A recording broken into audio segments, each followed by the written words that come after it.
RSS கைக்கூலி, RSS கைக்கூலி. விஜய் ஏத்து பேசுனா திமுக கைக்கூலி. சேட்டை தானே இதெல்லாம். கேட்கிற கேள்விக்கு பதில் சொல்ல ஆண்மை இருந்தா.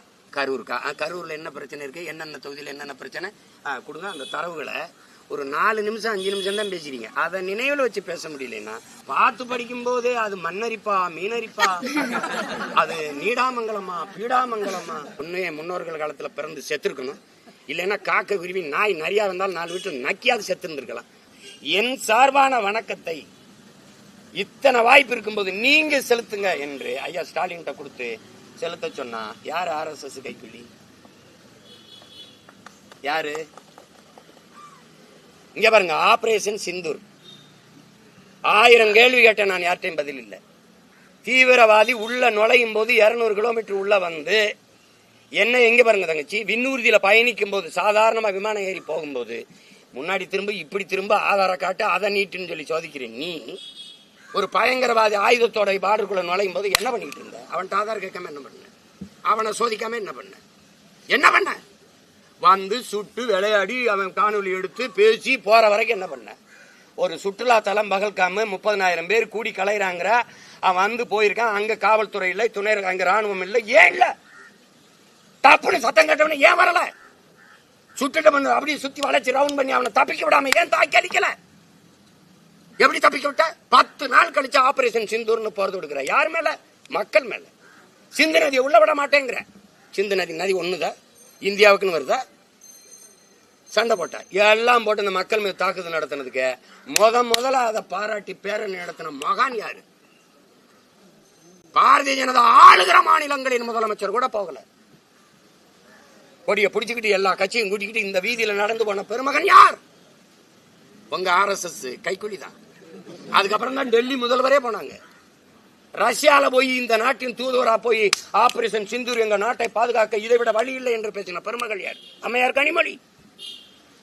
வாய்க்கு வரதெல்லாம் பேச கூடாது. உன்னை எழுத்து பேசுனா எந்த கருத்துல எழுத்து பேசணுமா பதில் தான் சொல்லணும். ஆர்எஸ்எஸ் கைக்கூலி, ஆர்எஸ்எஸ் கைக்கூலி. விஜய் எழுத்து பேசுனா திமுக கைக்கூலி. சேட்டை தானே இதெல்லாம். கேட்கிற கேள்விக்கு பதில் சொல்ல ஆண்மை இருந்தா. வலு இருந்தா, கருத்தியல் வலிமையானவன் இருந்தா தர்க்கம் செய்யி. தங்கச்சி, பிஜேபி ஆர்எஸ்எஸ் தாய் கழகம் ஜனசங்கோட கூட்டணி வச்சவங்க இந்த திராவிட முன்னேற்ற கழகம். இவங்க எங்கள பேசுவாங்க கைக்கூலி குய்க்கூலி பொய்கொலி பயிலு வேலை. அவனா ஒன்று தர்க்கம் பண்ண முடியல. இது ஆர்எஸ்எஸ் கைக்கூலி, இங்க சங் பரிவார கும்பல், சனாதன சங்கிகள், ஆர்எஸ்எஸ் கைக்கூலிகள். இதை விட்டா வேற ஏதாவது பேசுங்கப்பா.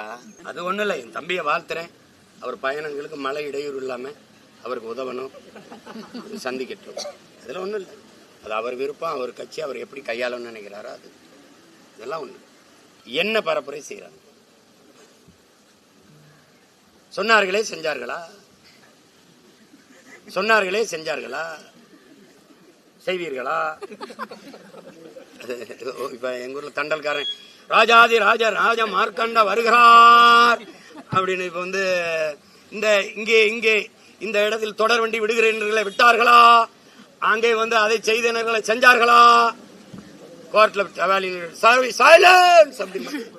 தங்கச்சி, இது பரப்புரைன்னு நினைக்கிறீங்க? இதெல்லாம் ஒரு பரப்புரைன்னு நினைக்கிறீங்க? மக்களின் வழியை மனதிலிருந்து ஒருத்தர் மொழியில் எடுத்து பேச முடியல அப்படின்னா என்ன? ஒரு வீட்டு பாடம்னு ஒண்ணு இல்லையா? ஐயா ஸ்டாலின் எவ்வளவு காலமா அரசியல் இருக்காங்க. துணை முதல்வராக இருந்திருக்காங்க, முதல்வராயிட்டாங்க. நிறைய பேர் அவருக்கு தரவுகள் எடுத்து கொடுக்க ஆள் இருக்கு, கூட உதவியாளர். ஐயா எடப்பாடி பழனிசாமி ஒன்றிய செயலாளர் இருந்து, மாவட்ட செயலாளர் இருந்து, பொதுப்பணித்துறை அமைச்சராக இருந்து, முதல்வராக வந்து இன்னைக்கு எதிர்கட்சி தலைவர் இருக்காங்க. கூடவே ஆள் இருக்கு. இப்ப எந்த ஊருக்கு போறோம்?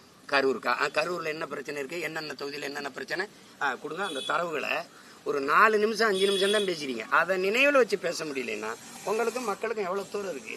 இப்ப இவ்வளவு காலம் அதிகாரத்தில் இருக்கும்போது எந்தெந்த இடத்துல என்னென்ன இடத்துல மக்களுக்கு என்னென்ன பிரச்சனை இருக்கும் கூட தெரியாம நீங்க எங்களை ஆட்சி செஞ்சுக்கிட்டு இருந்திருக்கீங்க. என்னதங்கச்சி, பரிச்சயவாத மனத்தில் வச்சு எழுதணும். பார்த்து தான் எழுதுவேன் அடம் பிடிச்சிட்டு இருந்தா ரொம்ப கஷ்டம். அவ்வளவு மக்கு மாணவர்களுக்கு இங்க மதிப்பெண் கிடையாது. பார்த்து படிக்கும் போதே அது மண்ணரிப்பா மீனரிப்பா, அது நீடாமங்கலமா பீடாமங்கலமா, ரொம்ப கஷ்டம். நான் உண்மையிலே வெக்கப்படுறேன். உண்மையை முன்னோர்கள் காலத்துல பிறந்து செத்துருக்கணும். இல்லைன்னா காக்க குருவி நாய் நிறையா வந்தாலும் 4 வீட்டு நக்கியாவது செத்து இருந்திருக்கலாம். மானங்கட்ட இந்த இனக்கூட்டத்தில் பிறந்ததுக்கு வெக்கப்படுறேன்.